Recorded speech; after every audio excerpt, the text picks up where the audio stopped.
membahas tentang faedah nikah. Ada 5. Kita sampai ke faedah yang kelima, yaitu apa faedah nikah? Mujahadatun nafsi wa raghadatuha birriayah wal wilayah, yakni memerangi hawa nafsu dengan cara memenuhi hak-hak istri dan keluarga.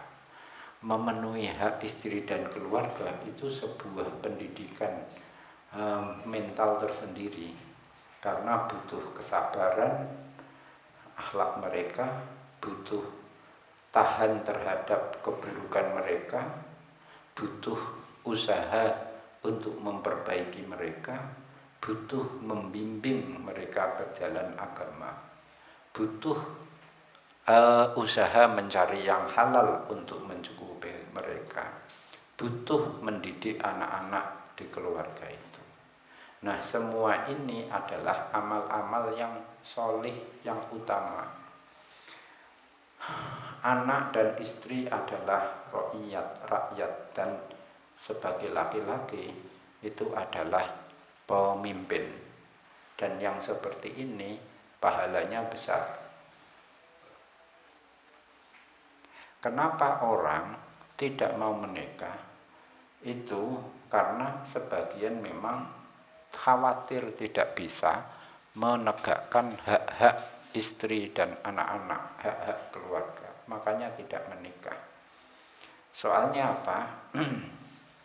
Kalau tidak alasan, ini alasan yang benar loh ya, tidak menikah karena khawatir tidak memenuhi hak keluarga.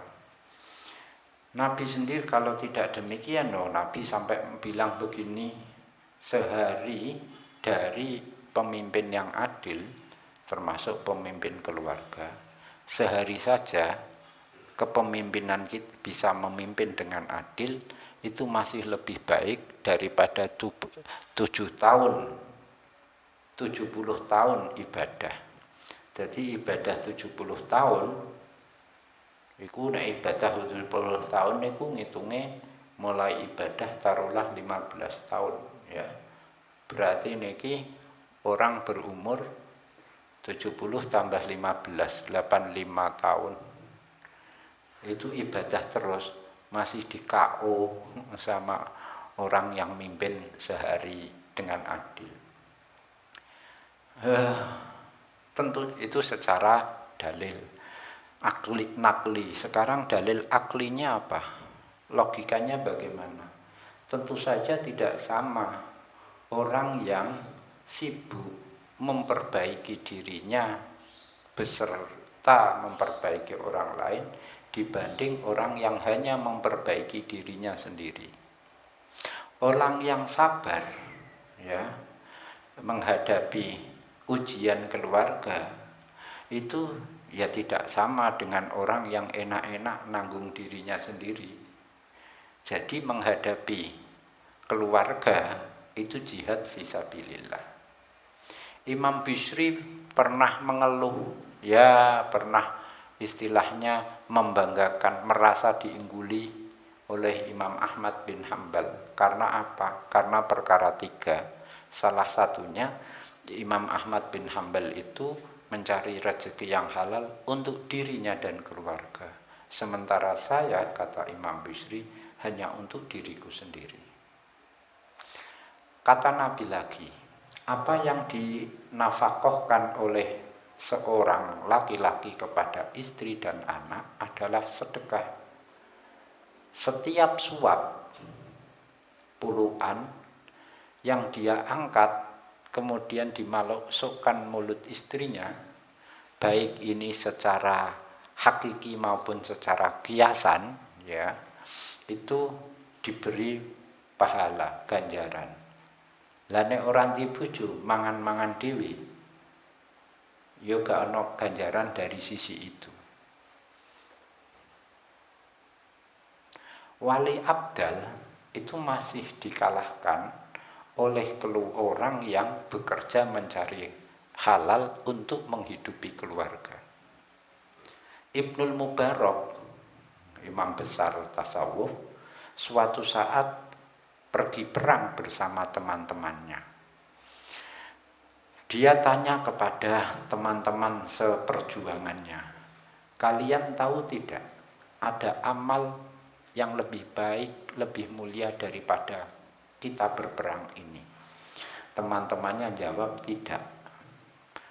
Saya tahu, kata Ibnu. Lah apa? Yaitu orang yang punya keluarga, dia menghidupi keluarga secara berat, tapi menghindari ngemis, jaluk-jaluk. Sehingga ketika malam tiba, dia sholat, melihat anak-anaknya, pakaiannya terbuka, kedinginan, terus pakaian dia lepas, diselimutkan ke anak-anaknya. Maka perbuatan laki-laki ini lebih mulia daripada kita yang berangkat perang. Barang siapa, kata Nabi, sholatnya banyak, keluarganya juga banyak, hartanya sedikit, berarti rekoso ini. Dan orang ini tidak menggunjing umat Islam lainnya, maka orang yang seperti ini di surga akan seperti saya, seperti dua jari ini. Jadi dua jari jejer yang Kanjeng Nabi. Sholat, keluargane akeh, duite sithik. Berarti piye? Duwe anak terus ora kerja. Innallaha yuhibbul fakir, Allah menyukai orang fakir yang menghindari ngemis. Jika dosa seseorang banyak, maka Allah menguji orang itu dengan keluarganya dalam keprihatinan. Untuk apa? Menghapus dosanya.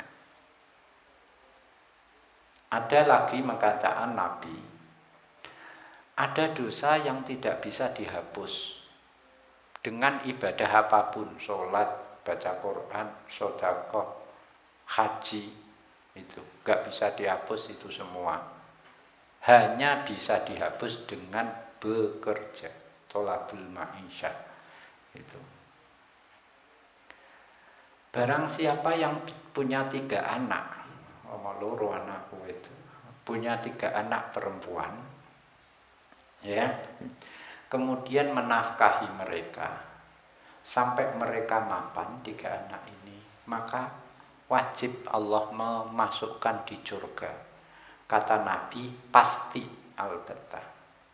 Punya 3 anak perempuan, karena memang anak perempuan itu istilahnya lemah dalam hal kemandirian dibandingkan anak laki-laki. Itu mengantarkan ke surga.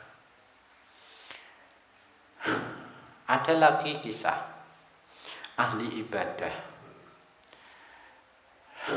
Orang ini ketika istrinya masih hidup itu setia memenuhi kewajiban kepada istri sampai suatu saat istrinya meninggal. Ketika istrinya meninggal, orang-orang nawari dia untuk menikah lagi, tapi tidak mau. Katanya, cintaku dibawa mati. Tidak mungkin. Ya ora ngono alasane, iku alasan nek nggone sinetron. Saya kalau hidup sendiri itu lebih nyaman, lebih fokus ibadah. Mano, dudu anyar iki lho, dudu anyar dikandani ngono. Nolak ditawani nikah lagi. Seminggu kemudian dia mimpi. Seminggu setelah kematian istri, dia mimpi. Di mimpinya itu tampak langit terbuka, pintu-pintu langit terbuka. Terus dari langit itu turun beberapa laki-laki berjalan di angkasa yang ngawang-ngawang. Satu diikuti yang lain. Setiap satu turun ke bumi mendekati dia, selalu komentarnya, maksudnya mendekati saya, yang turun itu ketika lewat saya selalu berkomentar, ini orang tercela. Disaut dengan yang iya memang tercela. Orang berikutnya, orang ketiga, keempat, semuanya mau bilang ini ada orang yang tercela. Saya akhirnya penasaran, mau tanya bagaimana, sampai kesempatan terakhir ada yang orang paling belakang mereka, tak hentikan, tak tanya. Kebetulan ini pemuda. Mas, ini teman-teman sampean ini tadi bilang ini ada orang tercela. Itu maksudnya siapa? Ya, jawab si pemuda, niku jenengan yi. Loh, kok aku? Kena apa? Begini. Kemarin-kemarin sejak seminggu yang lalu dan seterusnya, sebelum seminggu sampai dulu-dulu itu, kami itu mengangkat amal jenengan setara dengan amalnya orang jihad fisabilillah. Tapi sejak seminggu ini kami tidak bisa ngangkat lagi. Tidak tahu kenapa amalnya jenengan nggak bisa diangkat setara dengan orang jihad. Akhirnya si abid kita ini, ahli ibadahnya kita ini tadi rumangsa, loh seminggu berarti kan pas bojoku mati, langsung melek, aku rabekno. Ya, akhirnya sejak saat itu dia menikah lagi dengan tidak pernah hanya 1, 2, atau 3 istri sekaligus. Berarti piye? Ini dengan jihad menghadapi keluarga ini, amalnya diangkat setara dengan jihad fisabilillah. Rabi bojo loro, rabi bojo telu, iku jihad fisabilillah. Ana dalile. Nek lagi siji urung sih. Qala wa fi akhbaril anbiya ilan